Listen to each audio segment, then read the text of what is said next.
The presenting sponsor of Moon Tower Soccer is FVF Law. To find out what makes FVF a different kind of injury law firm, you can visit fvf.law. Hello, friends, and thanks for listening to Moon Tower Soccer. There was no match this week to review, so we aren't going to review a match, but we do have a very special interview with Joe Lowery. You may know him from Total Soccer Show, from MLSsoccer.com, from his own website, Backheeled. Doing lots of great work, so we're really excited to have him on again. We'll also preview the upcoming Vancouver match and cover a few other pieces of Austin FC news. My name's Landon Cottam, and I am joined by Mr. Nationwide, Mr. Continental Breakfast, Jeremiah Bentley. Hey, everybody, I'm Jeremiah Bentley, and I'm very happy to be back, and I read the tweets about these names that I have now before I actually had the chance to listen to the show, and I was like very confused and scared by what you and Wellhausen had come up with, but luckily it was all okay. And I did eat a lot of. How do you feel about them after you have the context now? I did eat a lot of continental breakfast, so I'm fine with that. While we were gone, yeah, I managed to go to both Salt Lake City and Midland, Texas last week. And I don't know, do you consider like Lubbock and Midland part of the same geography? I think so. West I Texas think or not? people in both places would call themselves West Texas. And so while there is a lot of similar DNA, they are also quite different places. And if I had to choose one to spend time in, it would still be Lubbock. I think that's fair. I think given topography-wise, I feel like Lubbock has more to offer in terms of it's not quite as flat. It's not quite as desert-ish. Like there's a little more going for it. And as far as like the crowd that like the entertainment industries there are catering to, you have like kind of the college scene in Lubbock. And I've played in bars in both places, and the Midland ones always felt like I was going to like a Wild West saloon kind of. Were you like, do you remember the Blues Brothers movie where they were playing by the chicken wire and stuff? Yeah, it's a little bit like that. Is that what you get? We got both kinds of music, country and Western. Yeah, and the other thing that's interesting about Midland, so I flew in and out of the Midland International Airport, which is also the Midland International Air and Spaceport. Oh. Because apparently about 10 years ago, that airport was authorized as a launch site for commercial satellites into space. But then the company that made that happen subsequently went broke. And they've never launched anything into space, but is the only commercial airport in the United States. This is also a spaceport. Okay. Except it's not actually a spaceport because they've never actually launched anything into space. Be. But it could be. It's the only one that could be. I feel like I was harsh to Midland. I'd like to apologize. There you go. I have a lot of friends from Midland, and I've had some good memories there playing in your country in Western bars. Yes, let's dig ourselves out of this hole and start talking about some Austin FC news. All right. Not that much news this week, but a couple of pieces are that Owen, Wolff, and Micah Burton finished up their international trips. I think they're done. I think they finished it all. But in any case, we didn't get a lot of information from either of them. We know Owen Wolff scored a goal and got a red card against Croatia. So good and bad there.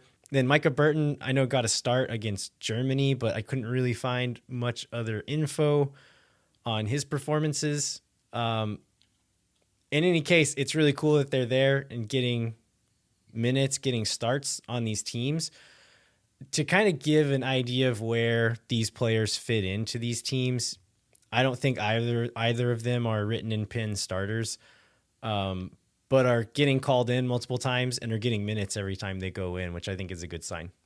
Yeah, I think being average national team players at their youth level is probably pretty good. And do you think, we've talked about this before when there was an international break and Austin had nobody called out. I mean, you still think that these two guys are probably the most likely to be our first full national team players in terms of like getting to play. I think ignoring John Kolmanich's attempt. Maybe most likely, but even just like looking back at the guys who were on the U20 team, I don't know, 4 or 5 years ago, and kind of tracking their trajectory, just because you're getting youth national team minutes doesn't mean it's a direct walk into the national team. And so given that they're not starting on these teams, aren't the stars on these teams, I think they still have quite a ways to go before they're getting full national team call-ups. And so I don't think the evidence we have so far shows that they have a super high chance of doing it. It's possible, but it's not, I would say not likely just based on history. It's probably fair. And then my other question is, did you watch the game? Did you watch the Japan game on, was it Friday morning? Yeah, I got up it started at 7:26 on Friday morning. And so I had to like start doing work stuff towards the end whenever they started making subs. And so I didn't watch it super intently, but I did watch it. Yeah, I watched the first half. It seemed like pretty bad overall. And hopefully we don't read too much into that. I guess the other thing is, did Berhalter say today that he thought we were missing 5 starters? Yeah, and now everyone's trying to figure out who he's talking about, and I don't know that anybody's agreed on who the 5 are. It seems like 3 or 4 are under a common agreement, but yeah, there's a couple of them where it's like, really? Those guys? Yeah. I think that's all the Austin FC news, isn't it? Is there anything else we needed to hit on? No, that's it. So I think in a change of pace, we should probably talk about the Vancouver match coming up this weekend before we go into the interview.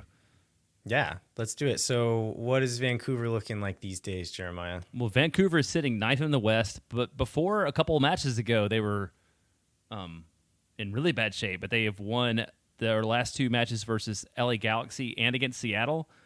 Still overall, there are 35 goals for, 55 against, so they're only the negative 17 goal differential is only better than San Jose and DC. So although they're not eliminated yet because they are, I think, 5 points out of 7th, they would need a minor miracle to make the playoffs. And I think you did. Yeah, you figured this out. So, like, what would they have to do?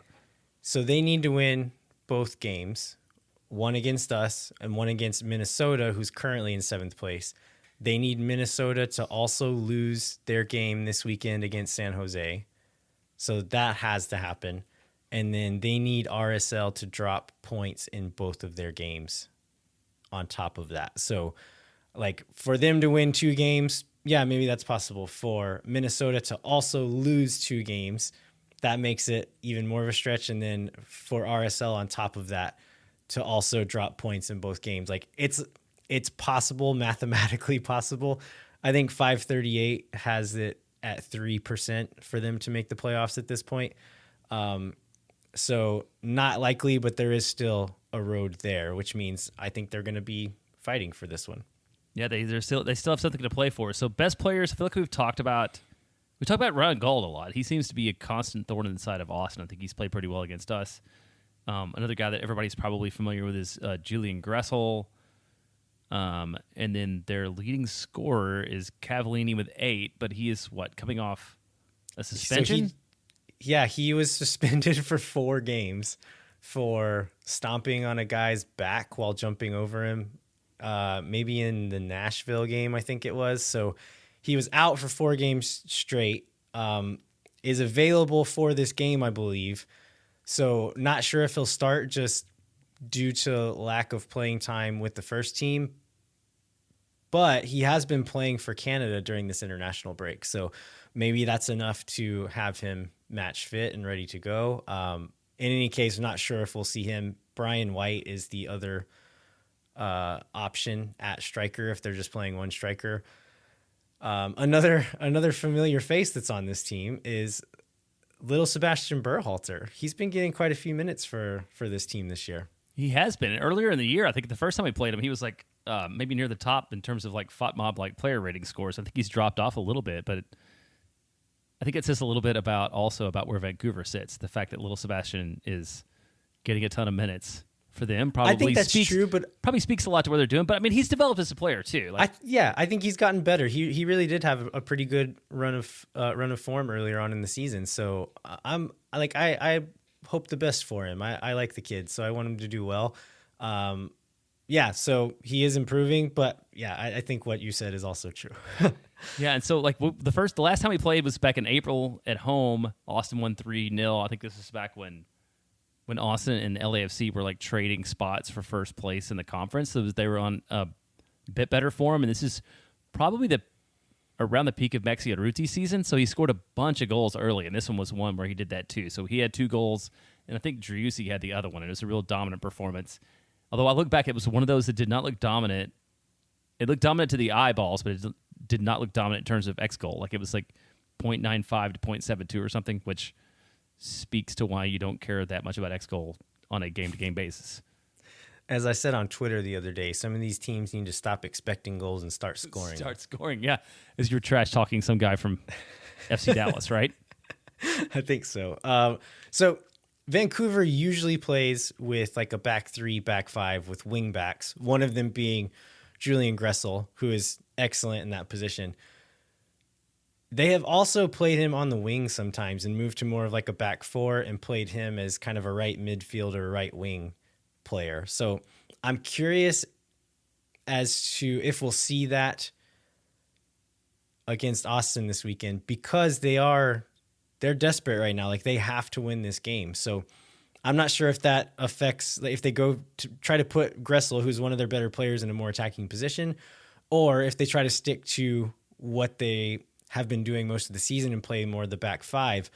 In any case, they need to be aggressive in this game. Like they have to come out swinging, which I think is good for Austin. I think the bad version of that is where they come out with more intensity, and Austin does not match that or beat them in that category. I think the good version is Vancouver has to come out a little bit aggressive, and Austin's able to open them up and score some goals on them. So I'm hoping for that one, but the alternative wouldn't necessarily surprise me. Yeah, just goes to show you never know. So let's go into the playoff scenarios just to walk through these logistics. So this is obviously an important match in Austin in terms of what we have to do to finish second and host playoff matches up until LAFC. So what do we need to do to finish second in the West? Obviously, winning this match against Vancouver locks that spot down.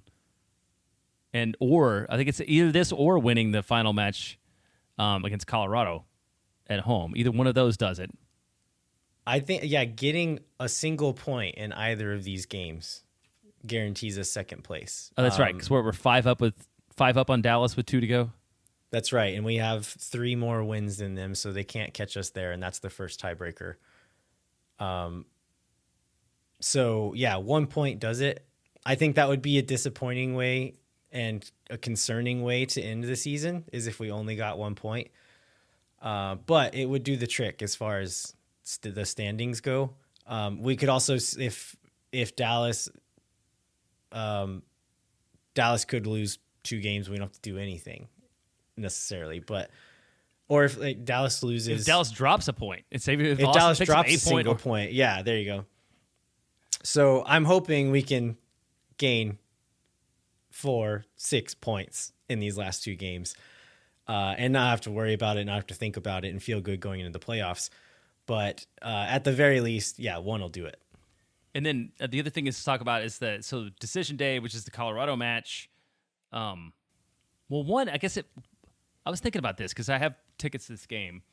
Like, if Austin has this wrapped up, what kind of environment do you expect on decision day at 4:00 in the afternoon on a Sunday? Like, do you think it'll be a little bit muted? Do you think it'll be a celebratory mode? Like, what are you expecting for the crowd on that day?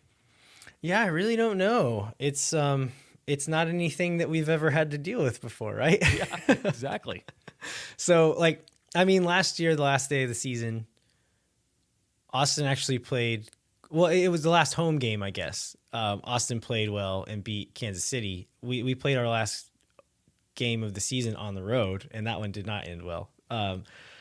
So, as far as atmospheres, last year it kind of seemed like a celebratory thing at the last home game, just because it was like kind of an emotional experience that we had the season, and like all the people who had been involved since way early on got to actually have this season and see all of this happen. And so I think that'll be different as well. I could see it still being pretty amped up, just because people will be excited about the playoffs, and we'll have a decent idea of who we might be seeing then, or at least what seed we're going to be playing against. But I really don't know what it's going to look like. What do you think? I don't know. I hope that it's celebratory and exciting. I think a little bit it has to do with what else is going on, and I don't think it'll be a ton. But I was wondering about a Sunday afternoon game when everybody knows at that point that we will have a game the next weekend at home. Will it be muted in anticipation of our first playoff match? And I hope not. And I have no doubt that the supporter section in Limburger will be all amped up. And my question is just will the rest of the stadium feel the same thing, or will the rest of the stadium be waiting for the bigger game next week? Yeah, so I guess I'll make an actual prediction. This seems like a good formula for kind of like a footloose and fancy free day drunk kind of game where everyone is still there and happy to be there and having fun, but maybe it's not the most intense of environments. Well, and that will describe me totally. I intend to be completely footloose, fancy free, and day drunk by 4:00 in the afternoon on a Sunday. So all the Western Conference teams will play at 4. All the Eastern Conference teams play at 1:30. It's this traditional kind of decision day thing where nobody should have an advantage over knowing who they're going to play or whatever. So it's if you're a person sitting at home, it should be a fun day of sitting in front of the TV and watching soccer too. Yeah, absolutely. So has there been any information released about when certain seeds would play? They haven't said any of that, right? None of that's out. We will play on Saturday the 15th, Sunday the 16th, or Monday the 17th. And I think Saturday's least likely because I think Saturday's matches are just regional broadcasts, and Sundays and Mondays are the national ones. And I assume that news comes out basically as soon as the decision day matches are finalized, or later that day, when the league knows sort of what the most attractive matchups in terms of television might be. But we won't know that until that Sunday at the earliest. The other thing I did see is that most of the playoffs matches will be on Sunday, and I think we could probably expect the first round to be that way, and probably mostly throughout that is we'll be having Sunday afternoon, Sunday evening matches, which is, I think, good for attending and observing. There are some going to be scheduled on Mondays and Thursdays, though, correct? Yeah, there are a few of those. I don't remember exactly how many, but I think most of the major broadcast games are the Sunday games. And so I would expect, given the excitement in Austin and given where Austin is going to finish in the table, that we would probably not have too many of those games. Yeah, I think that makes sense. That makes me feel a little bit better because I think a weekday game would kind of be a bummer. I would still be hopping in there, but it would just be so much more fun for it to be on a weekend. All right, anything else, Jeremiah? No, let's go to this Joe Lowery interview, which I'm excited about. He's super fun, super smart, very aware of himself. I'd say very aware of his own limitations and kind of how he's received. And so this should be a really good interview. Yeah, we had a lot of fun talking to him last year before the season started, so we thought it'd be fun to have him on again, and he didn't disappoint. It's great. So that's going to be the rest of this episode is our interview with Joe Lowery. So enjoy.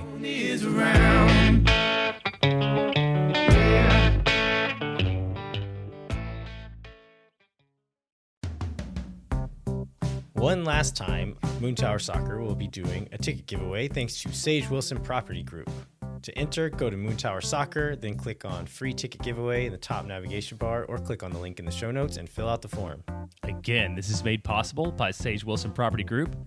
So if you or someone you know are in need of Sage real estate advice in Austin, and I think this is probably more true now than it was when you could just roll your hoarder house out and ask $4 million for it and people would pay for it. Yeah. Now that you actually have to work a little bit in the market, I think probably people are more in need of Sage real estate advice. So do that. Check out our friends at Sage Wilson Property Group. And as always, Moon Tower Soccer is brought to you by our friends at FEF Law, the official injury lawyers of Austin FC. FEF is a different kind of personal injury law firm dedicated to community, transparency, and client education. And they are a fanatical law firm, according to the billboard that I see every time I go get the boys' chicken strips at the Bush's Chicken on 620, which there's a giant billboard right on top of that building. You can go to fef.law to find out what makes FEF a different kind of injury law firm and why understanding your legal options can dramatically change the outcome of a case. Once again, that's fef.law. All right, we are very excited about our guest today. He is one of the co-hosts of the Total Soccer Show, which is a show we talk about on this show fairly often, and then also has his own website called backheeled.com. His name is Joseph Lowery. Joe, how's it going, man? I'm good, Landon, Jeremiah. It's been a while. It's been too long. Thanks for having me back. I appreciate it. Yeah, absolutely. So the last time we had you on, it was before the 2021 season. I think there had been a couple of like scrimmage / practice game kind of things, and we didn't even get full streams of those. So we were flying pretty blind as far as what we wanted or what we thought the team was going to look like.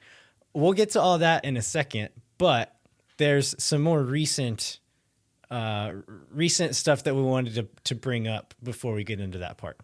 Yeah, that question is, how do you feel about Josh Wolff specifically calling you out on a screenshot in an Austin FC hype video? Like, you seem really excited about it. I love it. I mean, how great is that, right? Like, this is I feel like MLS in general doesn't have enough pettiness, and Austin in this year has really brought out, like, from inside the team, has really done a great job of being MLS's leader in pettiness. And I don't have any heart. I'm not going to get bent out of shape about preseason predictions. MLS is impossible to predict, and if you say otherwise, you're wrong, right? So if people want to throw those of us at MLSsoccer.com and other places under the bus for whatever predictions we made, that's fine. More power to them. They've earned that right by reading our stuff. So I love it. I love that Josh Wolff did that. If that's what is motivating this team in those kinds of moments, and it does seem like there's some truth to that, right? It seems like this team has actually been fueled by Andrew Wiebe from day one with his bonus game thing. And then you go through and you have the preseason predictions in that video we got last couple weeks ago now it would have been. And then you've got Felipe coming out on Twitter talking about, I mean, it's so good. It is honestly so good. And I'm really glad Austin's doing it because, I mean, it's fun to have stuff like this to talk about. Jeremiah, when was it that we got used as like the negative voices in one of the hype videos? Was that this year or last year? No, that was this year. That was after the second game, and it's like they're sort of talking about preseason predictions, and I don't remember what you said, but then I said, like, I don't know if Josh Wolff is either like incapable or unwilling to learn, and then like it fades to black, and then they're like, hey, 10-1, like, what do you guys think? Oh, we wore it as kind of a badge of honor as well. Of course, like if, you got to. If we can, if A, they're paying attention, I guess, but then B, they are using it for motivation. Like anything we can do to help, we're here for you guys. Yeah, it's kind of a win-win for you all. I love it. It is absolutely a badge of honor. It's fun. It's fun stuff. And like this is kind of my favorite part of the MLS season because you have a lot of drama going on with the playoffs and sort of we're winding into some important games. And then you have team Twitter accounts, social media admins, and actually apparently now head coaches waving predictions around in front. It's just great. Like this is what MLS should be all about, baby, and we're here for it. All right, so getting back to the last time we had you on, like I said, I listened to that whole episode and made a few notes that some of which I thought were just kind of fun to contrast what actually happened, and others that I thought were outright funny because of how bad these predictions were. So a few players had just scored in the 2021 preseason friendly games that were going on, and we were pretty excited about them. Jeremiah, can you guess who those players were? Joe, feel free to guess as well. Sure, yeah. You go first, Jeremiah. I feel like Rodney Redis had to have been one of them. Rodney Redis, I think, had like 3 goals and 2 assists in those games or something like that. He's one. That was fun, wasn't it? Yeah.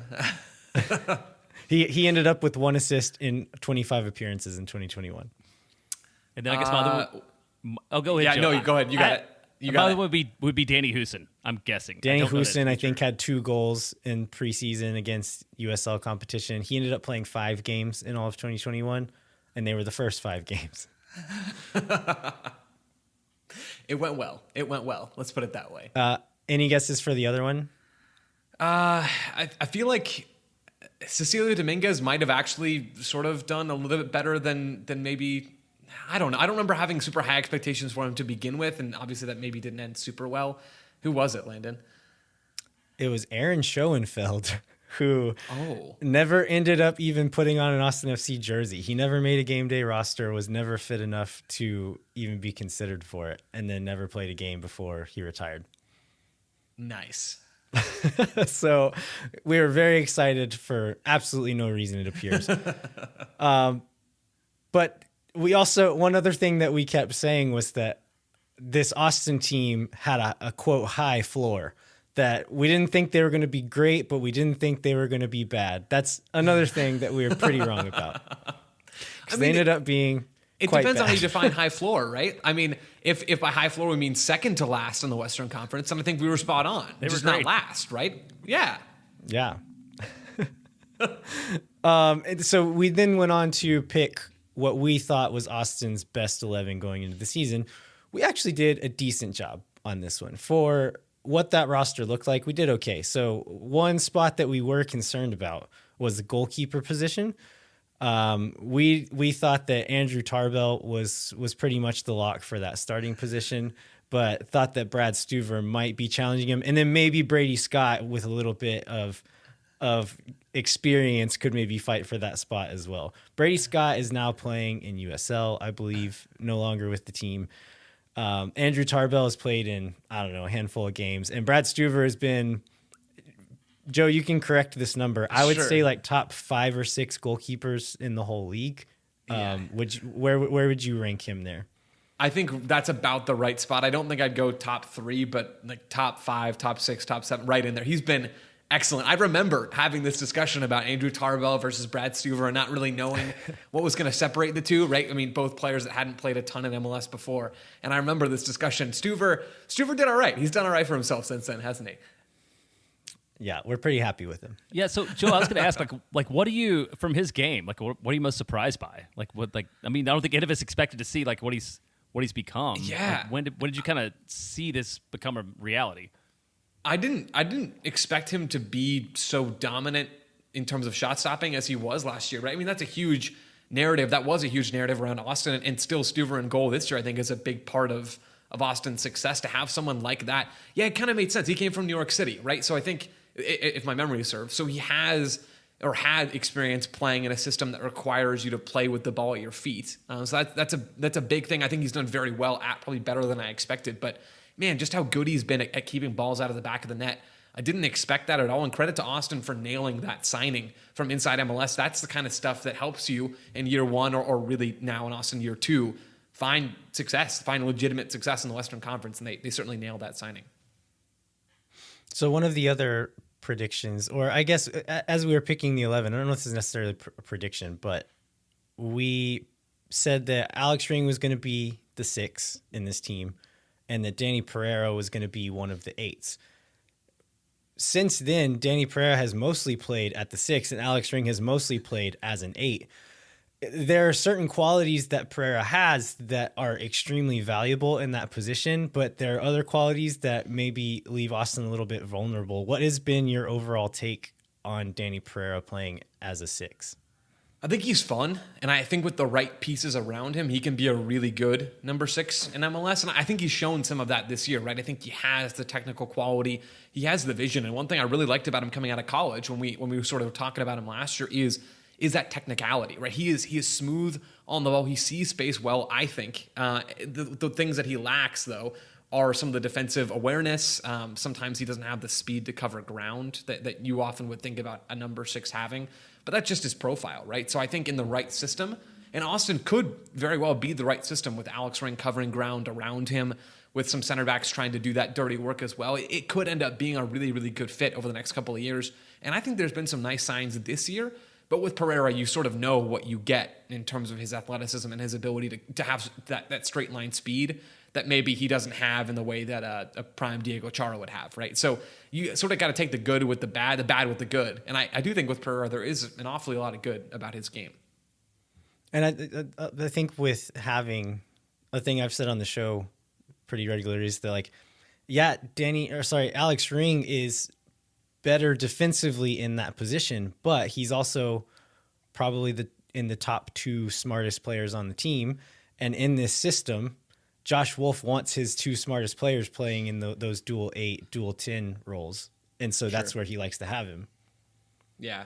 And having Pereira in there as well helps you recycle the ball, helps you control the ball. And that's something that Josh Wolff has valued ever since he took this job, right? I mean, that's been a theme of him going with the national team now into this job with Austin. He wants to control the ball. And so having Alex Ring as a more of an all-action type of midfielder makes sense, right? Coming from NYCFC as well, a system that values the ball. And Ring can do some of the dirty work. And then you have Pereira who can control, who can drive forward. He's really good at dribbling the ball forward and breaking lines and getting out of pressure, very press resistant.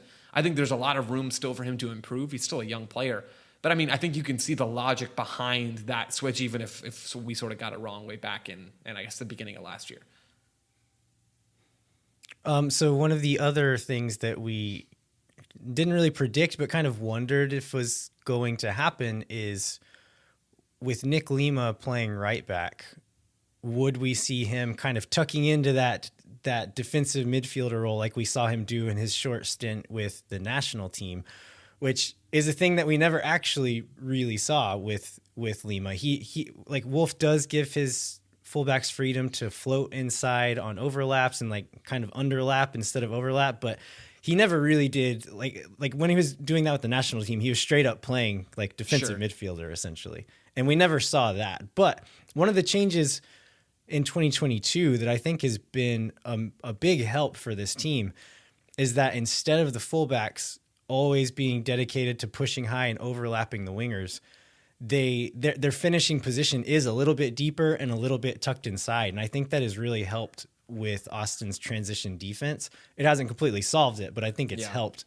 What other changes tactically have you seen, or like different like changes that you've noticed between 21 and 22 that have helped this team?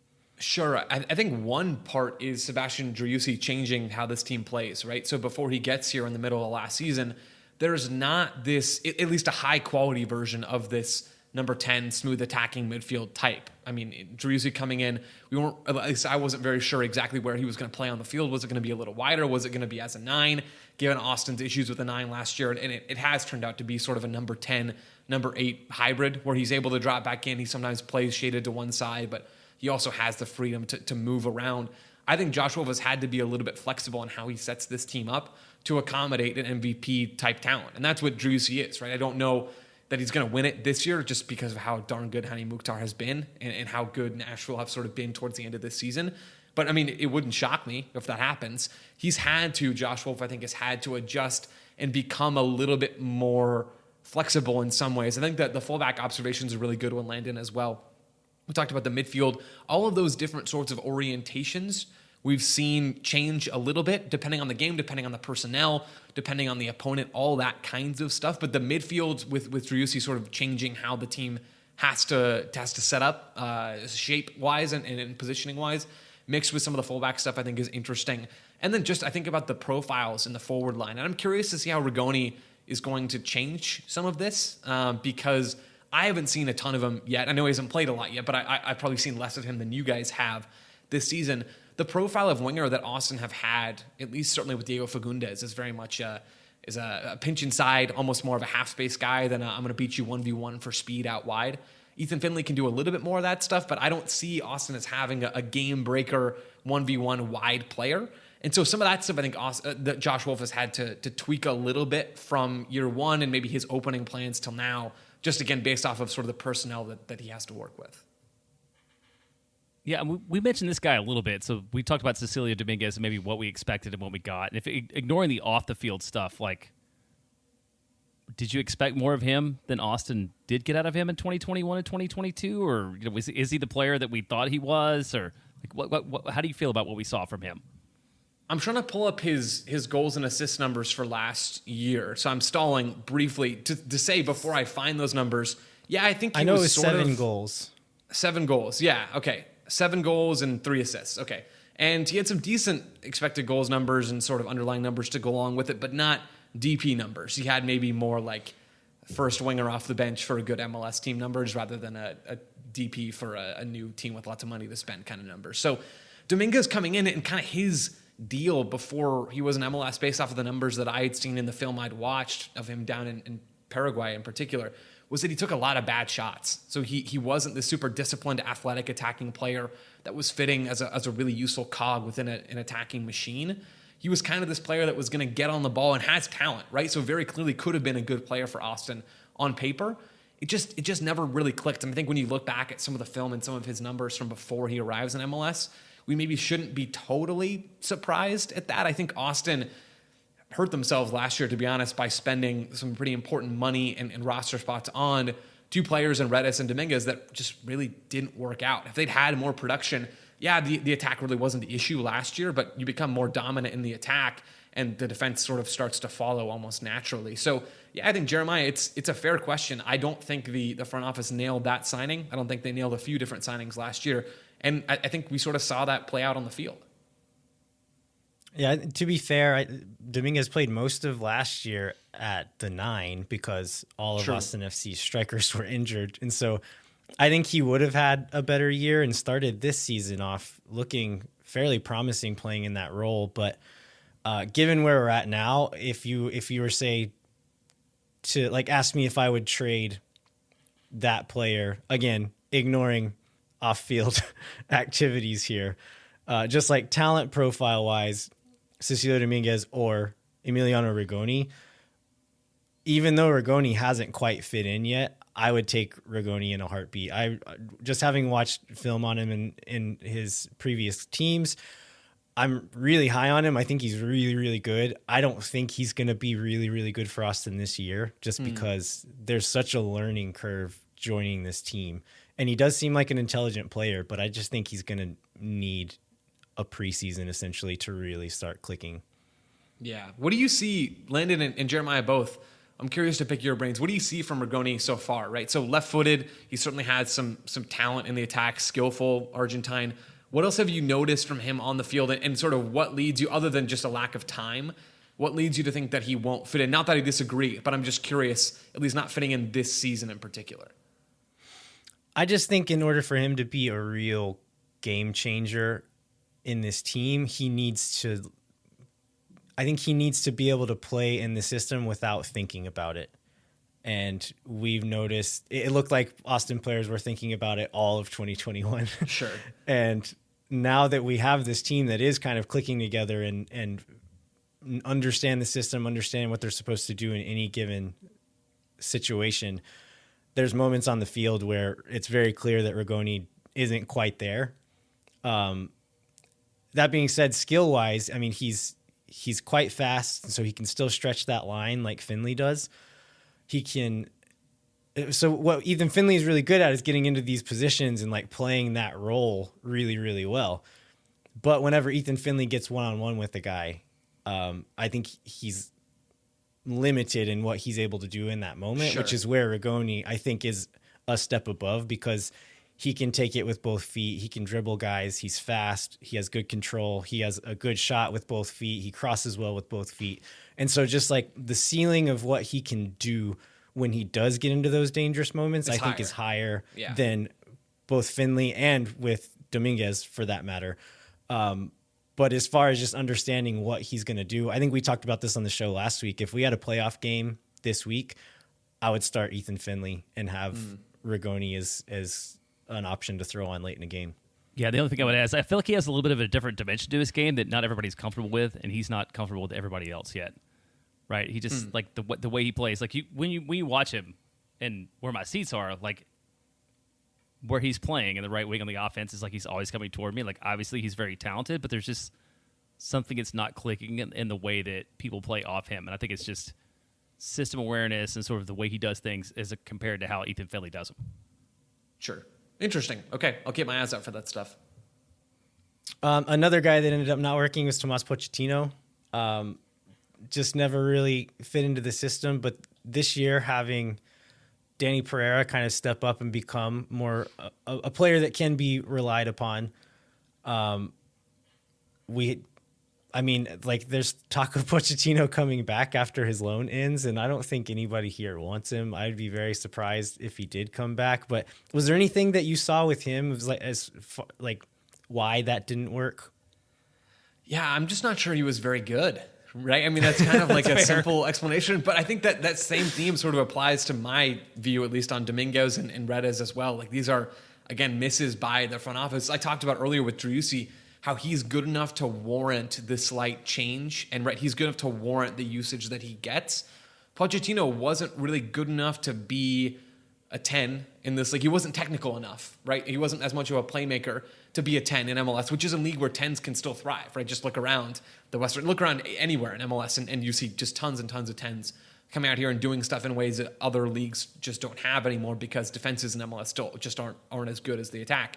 So he wasn't good enough to be a number 10. He wasn't dynamic enough to really to beat you in a lot of those transition moments. Yeah, he had some skill on set pieces. He had skill on the ball when he had it, but it wasn't like this dynamic presence that it's going to unlock the game for you.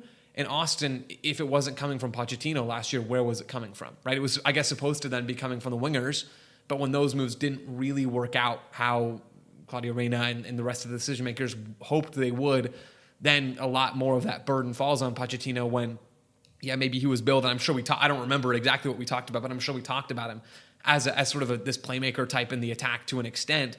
He just wasn't enough of that to help Austin fix their problems last year. Yeah, judging on things that Wolff said in press conferences last year, I think another problem was that if you're not going to be that next level talent in MLS and in this system, if you're just kind of a student and a hard worker, you can still find a role.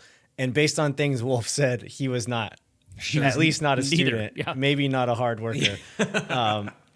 And so I think that had a lot to it. So going back to Driussi and kind of like the role that he plays, how would you define his game? Like, how would you describe it? I have a hard time like putting a descriptor like in a word as to like he's this kind of player or this is the kind of player he plays like.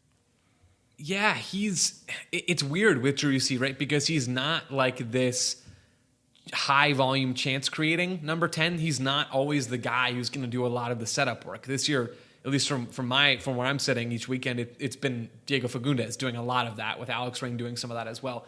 Driussi can create chances, but he's so smooth on the ball. So the first thing that I think of when I think of Driussi is progressing the ball, right? So Austin are built in so many ways around having possession, even though they're not married to that all the time. They do like to have the ball. Driussi helps them advance possession from point A to point B. He's really good at that stuff, very press resistant, hard to knock off the ball. He's extremely technical in that kind of way. Then, and I wrote about this recently, then he sort of, or at least a lot of the patterns of play this year for Austin that I've noticed is he'll get the ball into the final third or into the attacking half. Then a lot of the time he finds Diego Fagundes, to use him as an example. And then Driussi's really good at making runs into the box. I know you asked for one word, Landon. Good gracious, I did not complete this assignment. We know better. Yeah, good. I appreciate it. He gets into the box and finds space really well as this late arriving runner. So he's not a classic Carles Gil or Maxi Morales number 10 in MLS, but he fits that role still in a really valuable way because you have Diego Fagundes doing some really good stuff on the left this year, or wherever he's popping up in Austin's attack. So he's like he's the perfect cherry on top of Austin's puzzle, or I guess Sunday, whatever the analogy is that I'm trying to find here. But he's the perfect finishing piece to this team, even though maybe he's not a classic hardworking nose to the grindstone number 8 or this super through ball-y kind of number 10. He kind of splits the difference between an 8 and a 10 at times, which you guys have mentioned already. And because of the other players that Austin have around him, it works. And I'm not sure it would work on every team in MLS, but it does seem to be working for Austin.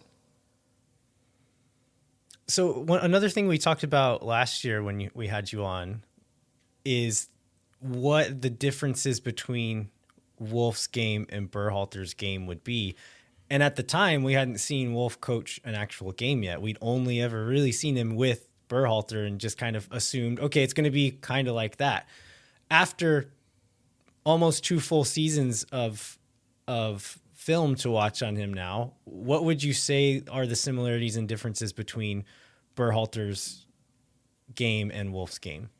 Similarities, I think, are the fact that they both do value the ball really highly.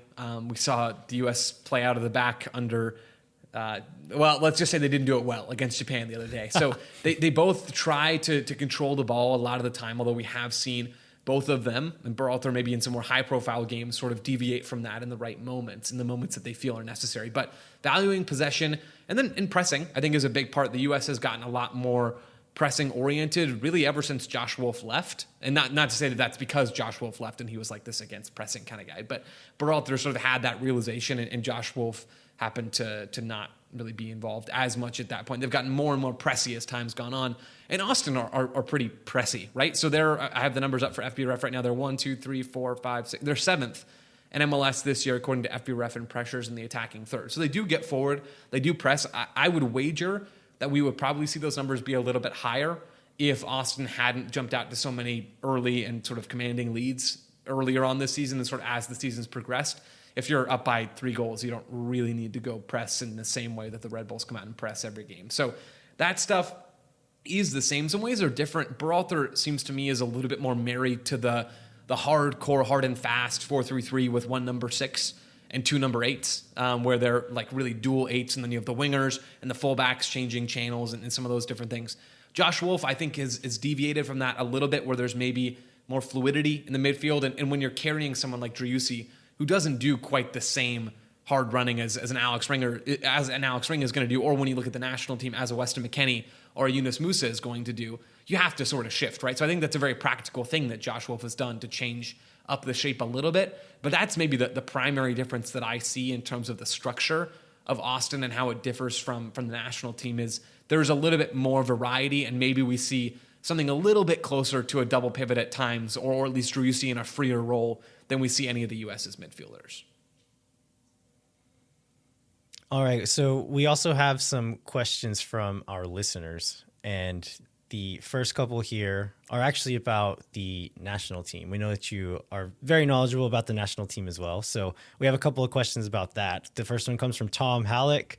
He asks, what can USMNT fans do to overcome the kits Nike assaulted us with, other than cry and scream into our pillows at night? Yeah, that's sort of the best I've come up with so far. Otherwise, just don't buy them. I certainly will not be buying. They're really bad, guys. They're really, really bad. I don't know if you saw, I think Greg Berhalter did a sit down with ESPN. I'm sure that was recorded, a month ago before the kits dropped. And ESPN was just sitting on the footage. And he basically had to say, I think the kits are so great. Like, I can tell there's a lot of work. And you could just tell, like, this sort of dead inside look behind Berhalter's eyes. He knows, right? We all know. No one's buying this. So, don't buy them. Be sad. You've earned it by having to look at these things. We've all earned it. And we just sort of cross our fingers and hope that Nike does better for 2026. That's about the best I got. So I saw the poll, like The Athletic did a survey about what they liked better, and I was kind of surprised to see that the blue one was more popular than the white one. Which one do y'all like better? I like the white one better. Jeremiah, what do you like? I like the blue one better. I mean, I feel like the blue one is average and the white one is awful. Like, I don't... There's not a real strong upside. For me, it's like choosing between my 2 least favorite foods. So I just like sort of spin the roulette wheel a little bit, I guess. Maybe the white one is slightly better, but man, it did not look... I know some folks, and myself included, were hoping that it would look better on TV the other day, and we saw it against Japan, and it did not, in fact, look better on TV, at least in my opinion. Yeah. Speaking of Japan, let's go to the next one. After the loss to Japan, there was the usual Greg out crowd overreacting? Question 1. And then question 2 is, like, is Josh Wolff a potential candidate if there's a Berhalter out? Eventually, I don't think we'll see Josh Wolff in that job before 2026. I think I mean, to be fair, there aren't a lot of American managers that are like miles ahead of him. Jesse Marsch is probably the only one. Pellegrino Matarazzo at Stuttgart in the Bundesliga is another. But I mean, he doesn't have the same ties, I think, to U.S. soccer and MLS and some of those different, bigger name entities that someone like Jesse Marsch does. So, to be fair to Josh Wolff, it's not like there's a mile of really highly proven MLS American coaches or just American coaches in general. I do think he probably needs a little bit more seasoning. Maybe this audio clip will play when Austin announced that he's taking the job. And right, I'll be in the background. That could be fun, right? So eventually, yes. Now, probably not. I think Jim Curtin is a more intriguing option from inside MLS, and Jesse Marsch is probably the most intriguing option. In terms of the Berhalter out crowd overreacting or not overreacting after Japan, I think there's a lot of really fair criticism to be levied at Berhalter. And it seems like he sort of accepted that, right? In comments he's made after the game, talking about how we played poorly, talking about how I feel like they were coached poorly and the training sessions were bad and sort of just some different missteps that he and the coaching staff had taken along the way. I think he was willing to accept those things. I do also think it's still fair to point out flaws, regardless of whether he's accepted the blame or not. The team did not adjust very quickly. They clearly were overmatched and underprepared against a team like Japan, where they're a very good team. I'm not saying the U.S. should go out there and blow the doors off Japan, but they should have been more competitive than they were. Certainly, the U.S. was sort of in it for the first 5-10 minutes, and then just not at all after that. So yeah, criticism is fair. I think we're sort of out of our minds if we think the U.S. Soccer Federation is going to make a coaching change with 2 months before the World Cup. That, to me, feels like we're living in crazy land. Whether or not we should have gotten here in the first place is another discussion, but at this point, it's just not going to happen on the Berhalter out stuff, in my opinion.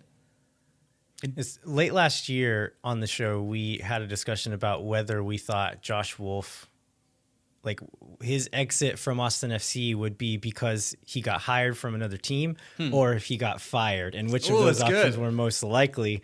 I think we had one answer then. I think the answer now is more likely that he'll get hired out from under us. I agree with you, Joe. I don't think he's going to go straight to the national team from here, but it will be interesting to see what he does do from here and kind of what his ambition is like, and if he'll try to go abroad, if he'll stay in MLS, what he'll do after he leaves here. How high, maybe Jeremiah, I'll start with you and then Landon. I'm curious. I'm going to turn the tables. How high are you two on Josh Wolff as a manager? You've, I'm sure, spent more time listening to him and watching and sort of observing him than I am. What sort of is your perception of him, and how high do you think his ceiling is as a coach? Do you think he's a good coach? Do you think he's sort of just an average coach? Where do you fall? I think he's done, to go back to the video or whatever that we talked about at the beginning of the season. Like, I think he's done some things that I didn't know that we thought he could do, and you've talked about that, like his ability to adjust and like change the system for players. And I think he's more flexible than probably people thought he would be. Landon and I are both in like the biggest supporters group for Austin FC, and there was a big channel full of people called #WolfOut, which is now #WolfTalk, which I think is like a very good. Like, we backpedaled for that from like, we think he's awful and he should be gone, to like, let's talk about the tactics, which I think is probably like a reflection of the fan base overall. So I've been really impressed this year. I mean, we'll see how it turns out. The playoffs are obviously their own beast, and I don't think he should be judged based upon that. But given, this is what I was thinking about earlier, like given our relatively high level belief that they would be good last year and being wrong, and then how we were like, none of us, I think Landon and I probably both said our greatest hopes were to finish 7th, and like limp into the playoffs. Like, given how low our expectations were this year, and to also be how wrong again, I think shows that there's a lot of growth in him as a coach, which we thought he had the pedigree to do, but it's nice to see that come to fruition on the field. Yeah. Yeah, I think I always had a lot of belief in that. Like, I thought he would be a highly, like, a skilled tactical mind. That's what everyone who's ever worked with him, played for him, said about him, that tactically he's very, very smart. And I think the stuff that we've seen, especially last year and at times this year, is his ability to make decisions within a game, to change that game, or to stop a slide, to just make a slight tweak to give the game what it needs. We've seen him do that at times this year, and then we've seen it other times where he made the wrong decision in a game. I feel like those are things that you learn over time that you don't necessarily get right in your second year ever as a head coach. So I'm actually still, I always thought he would be very good, but was going to need a few years. And after this season, I feel even more strongly about that. Yeah. Like, I think he has some growing to do, but he knows that, and he's shown the willingness to do that growing and learning and make changes where they need to be changed. He's still going to need some time, but I have pretty high hopes for him. And that's fascinating, first of all, to hear both of your guys' perspectives.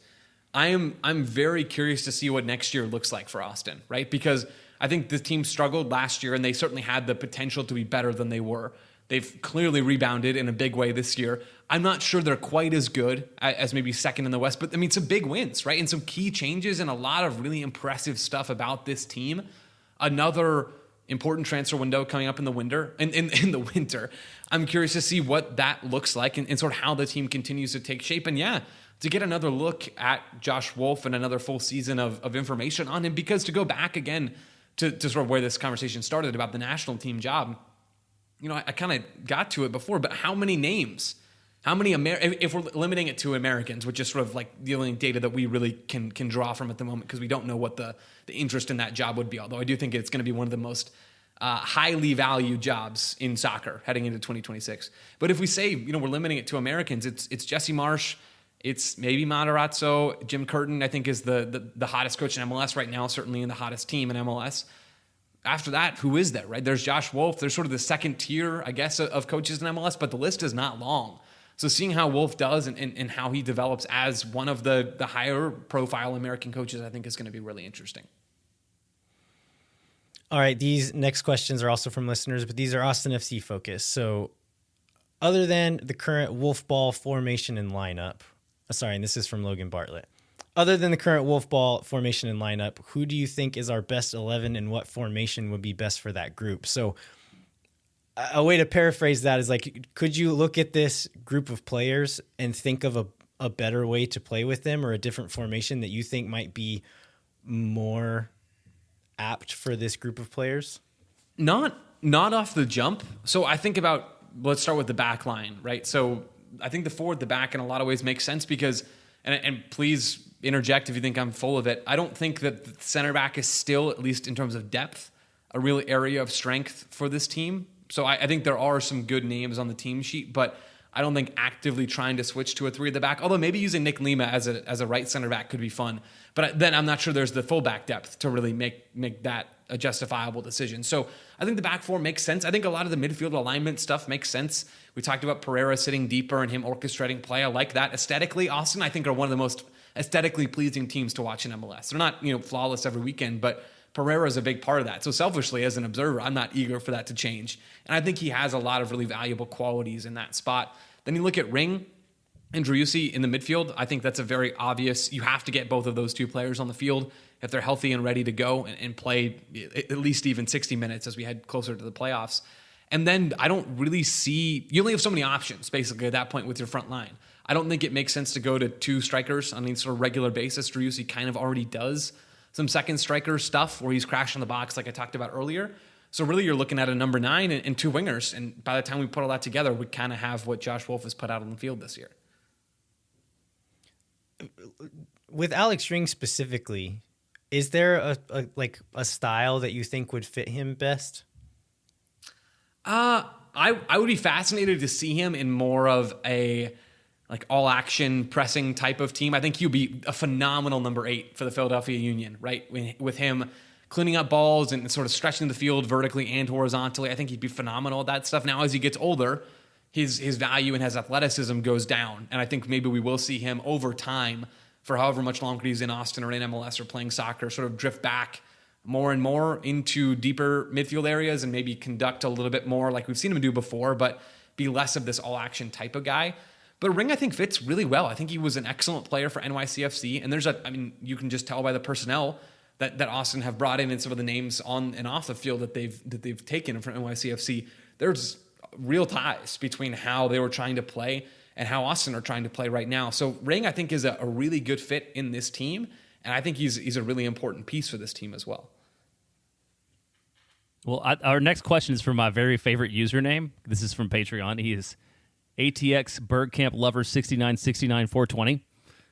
And always provides us with amazing questions. Yes, great questions. Obviously. And I think, Landy, you may have to set up the Horseshoe of Sadness, but which shape do you find most conducive to maximizing the depression inherent in the Horseshoe of Sadness, and why? So you want to explain that to Joe? Yeah, so this listener coined the term Horseshoe of Sadness last year when Austin would have 80% possession but never made a pass into the box. And so they're just essentially playing around the ball box, right? in a U shape and never actually doing anything with it. So I think my follow-up question to that is, why does the Horseshoe of Sadness happen, and how do you fix it? How do you stop it from happening?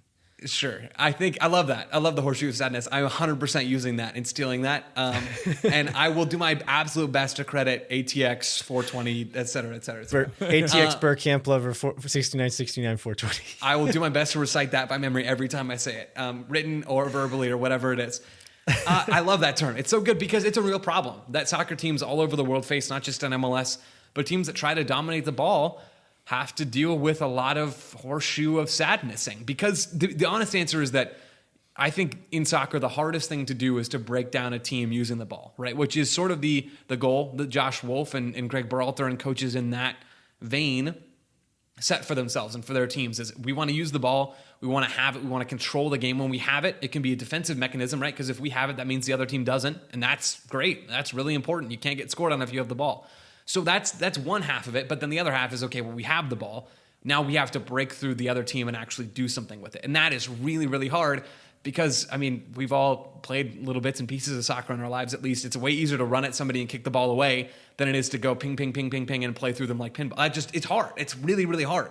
So that's my honest answer as to why this happens. You have Pep Guardiola spending hundreds of millions of dollars over the course of a couple of years to try to get the best absolute players in the world he can to play that style. And even still, sometimes they lose 1-0 to Burnley, right? So it's so hard. That's my honest answer to this question. The way to fix it, having good players really helps this problem. It helps it a lot. It helps it a lot. So that's step one. Tactics can go a long way, and I'm a big believer in the importance of tactics.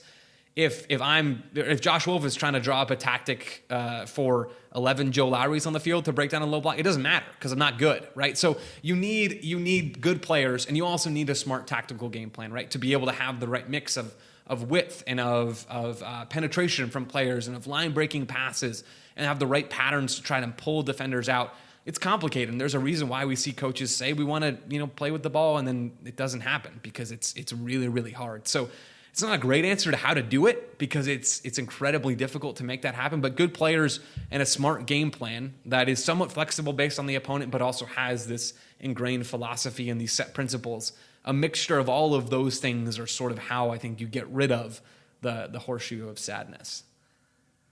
So the long answer is it's complicated. The short answer is sign Kevin De Bruyne. Correct. Yes, landed spot on. Nailed it. All right, this next one comes from Elise, and she says, statistically, who is going undernoticed or underappreciated on the Austin FC team? That's question one. The next question, you may not have all the insider information to be able to answer this one, but we can start a conversation with it. And she says, also, the U22s on this team seem to have a hard time hitting consistently. Who's the most promising for the future of Austin FC? Is it Owen Wolff at this point, or should we be looking towards the academy? Okay, so I'll hit the second question first. Owen Wolff, I think, has put in some good minutes this year, and I've been impressed by him just getting on the field as a young player because Austin are so early on in their career as a soccer team, right, that there haven't been a ton of chances for them to get real minutes. I mean, how old is Owen Wolff, right? He's like 17. Yeah, I mean, he's a kid.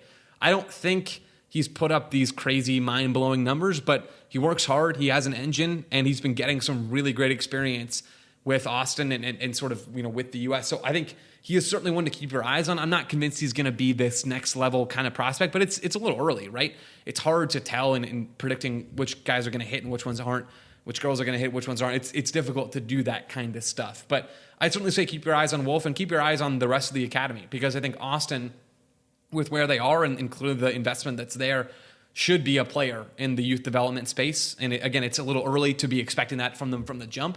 But, a couple of years from now, yeah, we should start seeing a few more of these players, and we should start see them on the field a little bit more often as well.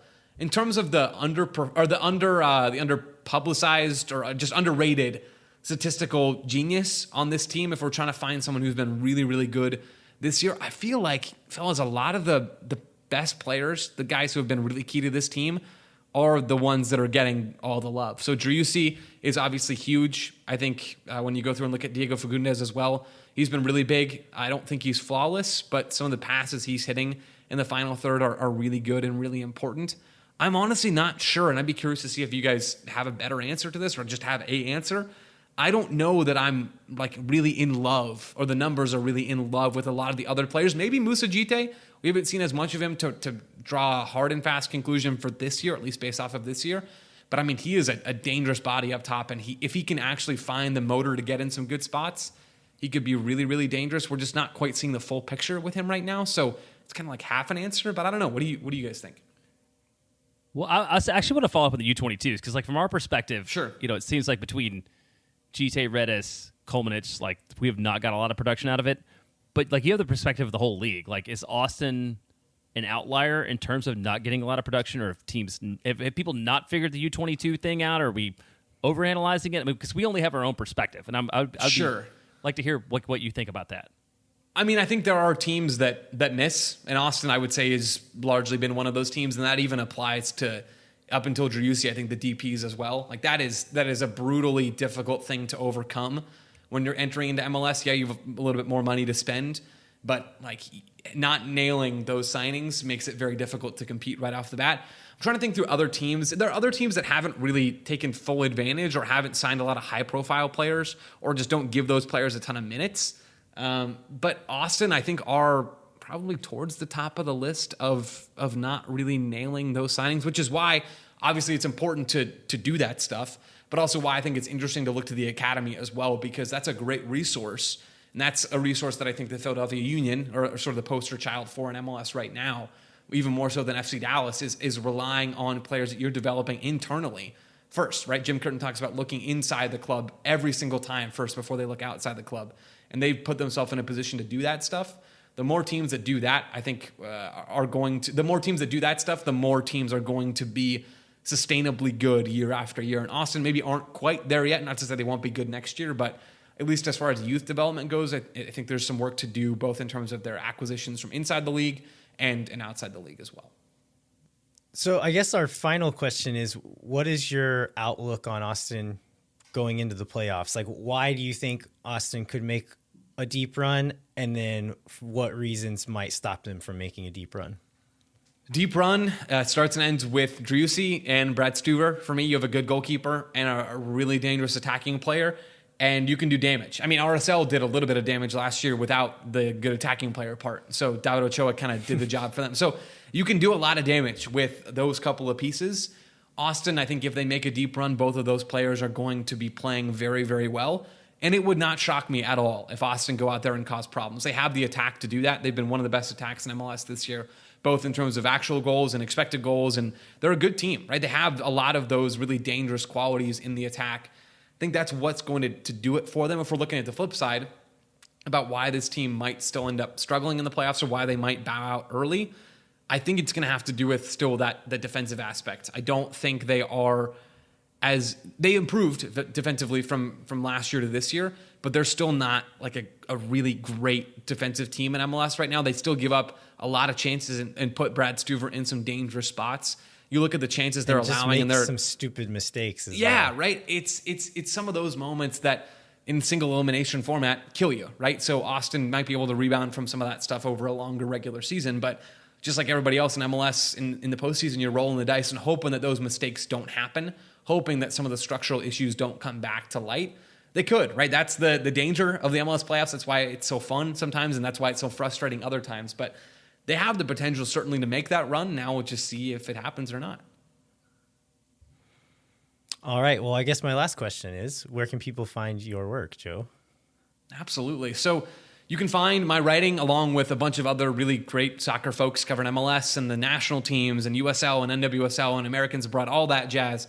You can find that at backheel.com. We're putting out stuff every weekday and over the weekends as well. Some really good stuff that I'm very proud of. And then you can hear me, if this wasn't just a dreadful experience for you, hopefully it wasn't. You can listen to me on the Total Soccer Show Monday through Friday. We have great shows out along with a really fun group of folks that I truly enjoy working with as well. So backheel.com and the Total Soccer Show, you can read or hear me or do whatever it is that you like to do. Is there a specific article you have out on Backheeled right now that you would like to point people towards?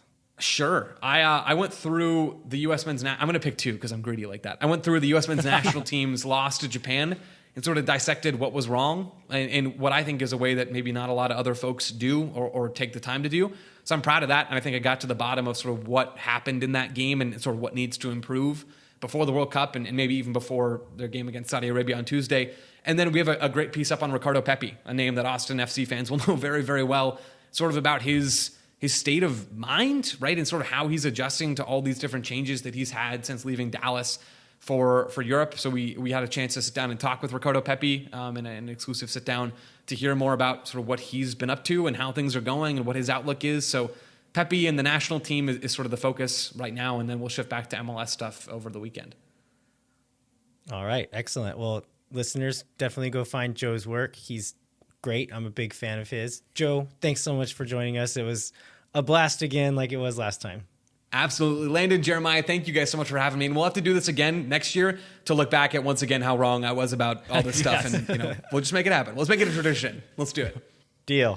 I ain't got no time to let you pass. I only got one life.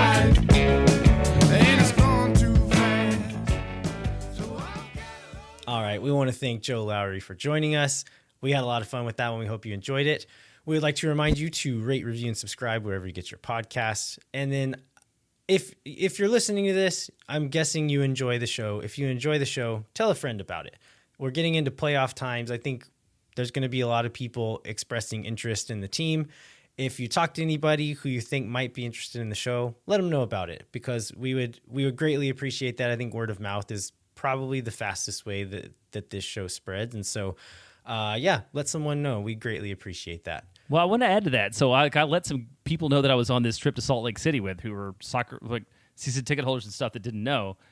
And then that was on Monday night. And then Tuesday morning, they're like, hey, I downloaded the show. Like, I hope you're good. I'm like, guys, we were like in the bar together last night. So hopefully Wellhausen didn't drive any of them away. That's really the point I wanted to make here. No pressure, Chris. If you want to continue the conversation, come find us on Twitter at LViejero87 and jbentley_ATX. And then sign up for the Patreon, where we ask for questions for interviews like the one we just did with Joe Lowery. You can ask insightful questions like folks like, Elise and Tom normally ask, or you can ask ridiculous questions like ATX Bergkamp Lover 6969-420 asks. We don't control any of that, so you get to do whatever you want. We'd also encourage you to visit the Striker website, where you can get 30% off with the code MoonTower22. That's with a capital M. Jeremiah, what should folks look out for this week? Yeah, I think we talked about this before, but just the Musajite article that kind of goes into all the things that were going on in his life and sort of why we should all feel happy and joyful for Musa, that Chris Bills wrote on September 15th. Again, it's like one of my favorite pieces of content that I've seen put out from the Striker.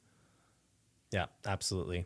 All right. Well, thanks so much for listening. We will be back next week with a new episode of Moon Tower Soccer, where we will review the Vancouver match, and then we'll preview our final match of the year against Colorado, and then cover any other news that comes up. Until then, I'm Landon Cottom. I'm Jeremiah Bentley. We'll catch you next time. When no one is around.